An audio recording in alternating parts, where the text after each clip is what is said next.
Kami, kelompok KKN UKDW Reguler 2021, kelompok R36 Sukorno Sidowaya, pada kesempatan kali ini kita akan memberikan sosialisasi mengenai perilaku hidup bersih dan sehat serta vaksinasi COVID-19. Selamat menyaksikan.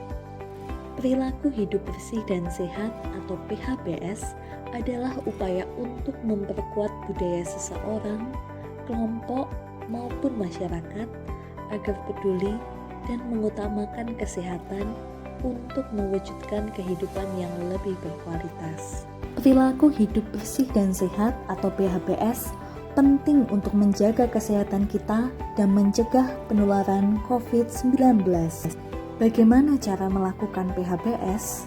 Yang pertama adalah berolahraga, yang dilakukan minimal 3 kali dalam seminggu.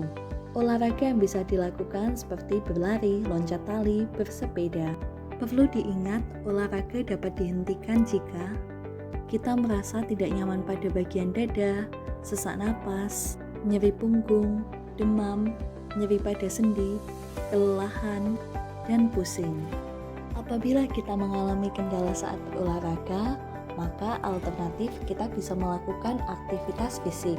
Sebagai contoh, berjalan kaki minimal 10.000 langkah per hari, menari, berkebun, menyapu, mengepel, mencuci baju, naik dan turun tangga. Selanjutnya, penting bagi kita untuk makan makanan yang bergizi. Makanan bergizi mengandung karbohidrat yang bisa kita dapatkan dari nasi, protein yang bisa kita dapatkan dari telur, tahu, tempe, dan lemak. Akan tetapi kita harus membatasi konsumsi lemak karena bisa menimbulkan penyumbatan pembuluh darah. Selanjutnya, kita harus meminum 6-8 gelas air putih setiap harinya untuk mengatur keseimbangan cairan dan garam dalam tubuh sehingga melancarkan pencernaan. Istirahat yang cukup. Istirahat selama 7-8 jam per hari dan menghindari begadang untuk meningkatkan imunitas tubuh. Penting untuk kita melakukan 5M seperti yang sudah dijelaskan pada video sebelumnya, yaitu menjaga jarak, memakai masker, menghindari kerumunan, mengurangi mobilisasi, dan mencuci tangan menggunakan sabun. Selanjutnya kita akan membahas mengenai etika batuk dan bersin. Yang pertama, setiap kali kita batuk atau bersin, tutupi mulut dan hidung dengan tisu. Jika tidak ada, bisa menggunakan siku. Yang kedua, jangan lupa membuang tisu bekas pakai ke tempat sampah. Ketiga, cuci tangan dengan sabun dan air mengalir setelah bersin ataupun batuk. Perilaku hidup bersih dan sehat yang harus kita lakukan adalah menjaga kebersihan lingkungan. Lingkungan yang bersih akan membuat kita dan sesama menjadi sehat. Materi berikutnya kita akan membahas tentang vaksinasi COVID-19. Vaksin COVID-19 merupakan bagian dari tubuh virus COVID-19 yang telah dilemahkan dan diolah sedemikian rupa hingga aman. Vaksin akan dimasukkan ke dalam tubuh manusia untuk membentuk imun spesifik COVID-19. Vaksin tidak bekerja untuk mengobati COVID-19, melainkan bekerja untuk mencegah penularan dan meringankan gejala yang timbul. Vaksin berfungsi untuk membentuk kekebalan di dalam tubuh manusia, sehingga apabila virus asli masuk ke dalam tubuh, diharapkan tubuh dapat menangani virus tersebut karena telah mendapatkan pengetahuan melalui virus yang dilemahkan. Cara kerja vaksinasi mirip seperti sistem briefing atau pengarahan. Ketika seseorang telah divaksin, virus yang dilemahkan akan memberitahu tentara tubuh kita, yaitu sistem imun, mengenai bagaimana ciri-ciri virus dan cara mengalahkannya. Lalu, para tentara akan mengingat informasi yang diberikan oleh virus lemah dan mulai mempersiapkan diri. Ketika virus asli masuk ke dalam tubuh, para tentara dapat lebih efektif untuk mengalahkan virus tersebut. Jadi, dapat disimpulkan bahwa virus lemah yang berasal dari vaksin mengarahkan para tentara untuk bersiap-siap. Vaksin penting dilakukan untuk membentuk herd immunity. Herd immunity adalah keadaan di mana sebagian besar masyarakat telah kebal terhadap COVID-19. Herd immunity bertujuan untuk menimbulkan dampak tidak langsung, yaitu turut terlindunginya kelompok masyarakat yang bukan merupakan sasaran vaksinasi, seperti anak-anak di bawah usia 12 tahun, bayi, dan orang-orang yang tidak boleh mendapatkan vaksinasi.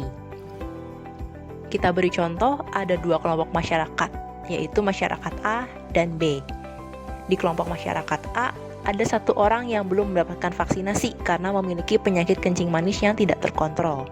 Sebaliknya, di kelompok masyarakat B baru ada satu orang yang telah mendapatkan vaksinasi, sedangkan sisanya belum mendapatkan vaksinasi, termasuk salah satu orang yang memiliki penyakit darah tinggi tidak terkontrol. Hasilnya adalah, orang dengan penyakit darah tinggi di kelompok B memiliki kemungkinan yang lebih tinggi untuk terdampak COVID-19 dengan gejala yang lebih parah dibandingkan orang dengan penyakit kencing manis di kelompok A. Kenapa bisa begitu? Karena masyarakat di kelompok A hampir seluruhnya sudah divaksin. Sehingga virus-virus yang ada di masyarakat A cenderung hanya menimbulkan gejala ringan karena sudah diatasi oleh sistem imun yang terlatih. Siapa saja orang-orang yang boleh dan tidak boleh mendapatkan vaksinasi?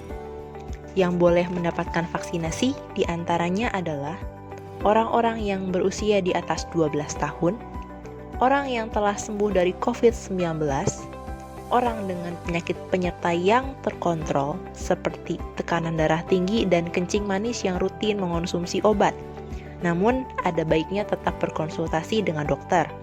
Dan ibu menyusui boleh mendapatkan vaksinasi, meskipun tetap harus berkonsultasi dulu dengan dokter. Sedangkan orang yang tidak boleh mendapatkan vaksinasi diantaranya adalah orang yang sedang sakit, seperti memiliki keluhan pusing, lemas, dan suhu di atas 37,5 derajat Celcius. Orang-orang yang sedang sakit, apabila sudah sembuh, boleh mendapatkan vaksinasi. Orang dengan riwayat autoimun, seperti penyakit tiroid, tidak boleh juga mendapatkan vaksinasi. Dan orang dengan penyakit penyerta yang tidak terkontrol, seperti darah tinggi dan kencing manis yang tidak rutin konsumsi obat, tidak boleh mendapatkan vaksinasi. Vaksinasi COVID-19 dinyatakan aman karena telah melalui beberapa tahapan uji klinis dan diberikan izin oleh Badan Pengawas Obat dan Makanan. Namun, tetap berpotensi untuk memiliki efek samping atau kejadian ikutan pasca imunisasi, meskipun tidak selalu ada. Biasanya efek samping bersifat sementara, ringan, dan bergantung pada kondisi tubuh. Efek samping tersebut diantaranya adalah nyeri, kemerahan, dan bengkak pada tempat suntikan, demam, nyeri otot dan sendi, lemas dan sakit kepala, serta alergi.